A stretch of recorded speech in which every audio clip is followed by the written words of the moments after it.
Patrick Watson, I'm an astrologer, and you're watching Big Fat Astro-Vlog, and today we're going to be talking about life hacks in astrology, Moon Edition. If you're a professional astrologer, you should already know all this stuff, but if you're a beginner or an intermediate student of astrology, you may find something useful here.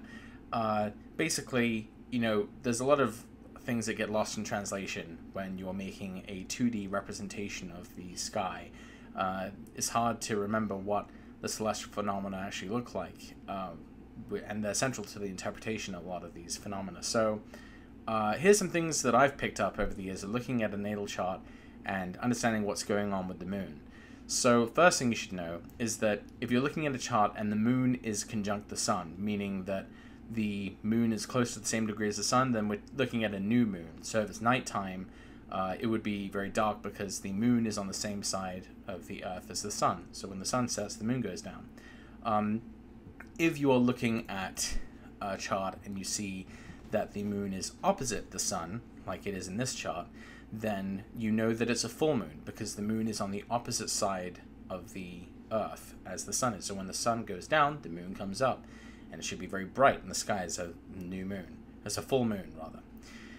So one thing that you should be able to know, just from looking at a chart, is whether the new moon or full moon you're looking at is actually a lunar, or rather a solar eclipse, or a lunar eclipse. So the way you do that is you just compare whether the new moon or full moon is to the nodes. So the nodes are these things here. Look like little bracelets, right? So the rule is this: if a new moon takes place within 19 degrees of either of the nodes, before or after, it is a solar eclipse.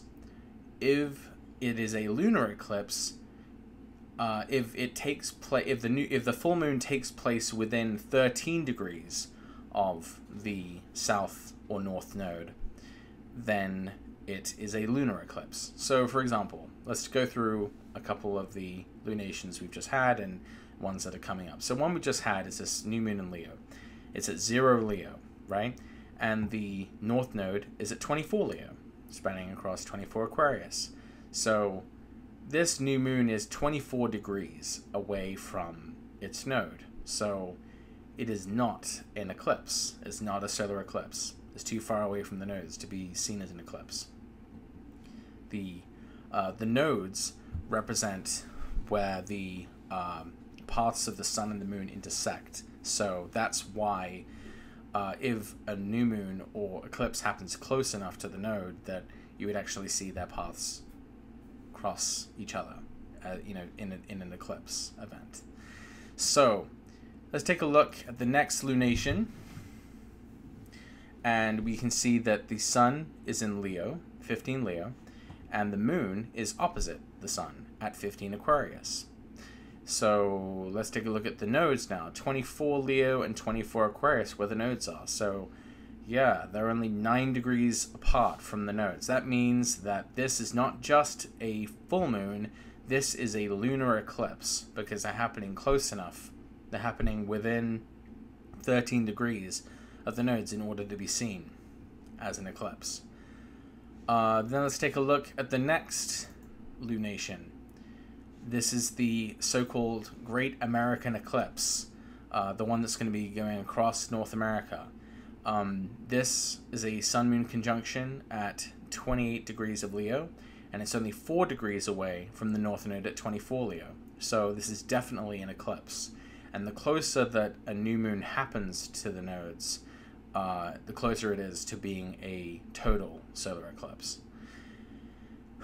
So yeah, you can tell just from looking at the chart that the sun-moon conjunction is not just a sun-moon conjunction. It is not just a new moon. It is a solar eclipse. Now let's take a look at the next lunation after that solar eclipse. So the sun is at 13 Virgo, and the moon is at 13 Pisces. And the north node and south node are spanning across 24 Leo and Aquarius. So let's see, that is about 19 degrees away. So that means that this full moon this full moon is more than 13 degrees away from the north and south node. So that means that this is just a full moon. It's not a lunar eclipse. It's just a full moon because it's too far away from the lunar nodes in order to be an eclipse. And then if you look at the next new moon after that, it's at 27 Virgo. And of course it's moved on very far, almost a full, yeah, it's like 34 degrees away now from the north and south node. So yeah, this is just a new moon. It's not a solar eclipse. So this is a very simple way of telling whether a new moon or a full moon is going to be a solar or lunar eclipse. Remember, it's if the new moon is within 19 degrees of a node, it's an eclipse. If the full moon is within 13 degrees of a node, it is a lunar eclipse. So the other fun trick about this is because there's a fairly regular pattern to this, it means that whatever chart you're looking at, you can actually predict where the next lunation will happen.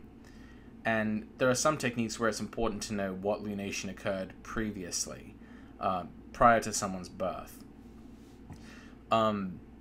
So I'm just going to open a completely random chart and I'm going to show you how to do this.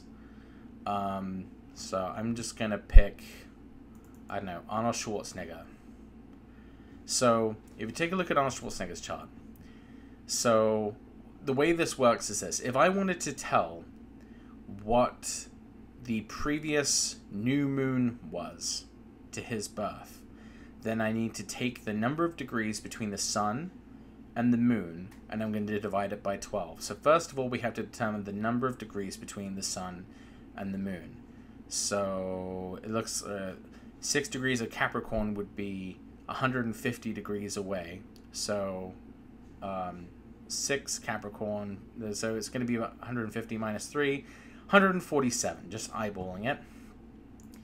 So we're going to take 147, and we're going to divide that by 12, so it's going to be just about 12. So 12 degrees subtracted from 6 degrees of Leo equals about 24 Cancer. So that's where the previous lunation occurred, is 24 Cancer. Now I'm going to check that. So I'm going to take his chart back in time just to check that the last new moon occurred at around 24 Cancer. So 1, 2, 3, 4, 5, 6, 7, 8, 9, 10, 11, 12. And so yes, we can see that the last new moon would have taken place at 24 Cancer. Let's go back to Arnold's time, his actual birth chart. So now if I wanted to tell when the next full moon was going to be, then I have to take the number of degrees from the moon to the point opposite the sun, and I'm going to divide that by 12, and then I'm going to add it to the point opposite to the sun. So the point opposite to the sun is 6 degrees of Aquarius, and that means that from 3 degrees Capricorn to 6 degrees of Aquarius, that's 33 degrees. So we're going to take 33 divided by 12, should come out to nearly 3. So we would know that in just under 3 days there would be a full moon, and that this will be nearly 3 degrees away from the point opposite his sun. So 6 degrees of Leo, add about nearly 3 degrees, equals about 9 degrees Aquarius is the degree of the next full moon. So let's count ahead. 1, 2, 3. So yeah, we can tell that the next new moon was just about 3 degrees past where he was born. So the full moon took place at the end of 8 degrees of Aquarius. And you can do this with any chart. You just take the number of degrees between the sun and the moon, you divide them by 12, you subtract it from the position of the sun for the previous new moon, or you add it to the point opposite the sun for the next full moon. So it's a little, obviously, you don't necessarily have to, we have all manner of software to figure this out for us. We don't necessarily have to do this, but you can, but even if you didn't have a computer, you can just look at a chart and you can determine very simply when the previous new or full moons occurred and when the next ones will occur and whether they were eclipses or not. So I hope you enjoyed this episode of Big Fat Astro Vlog.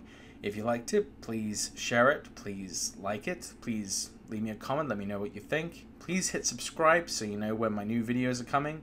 They come about every week-ish, and if you're really awesome, please consider giving to my Patreon to keep these videos coming, and I look forward to seeing what you have to say about this. So, thank you.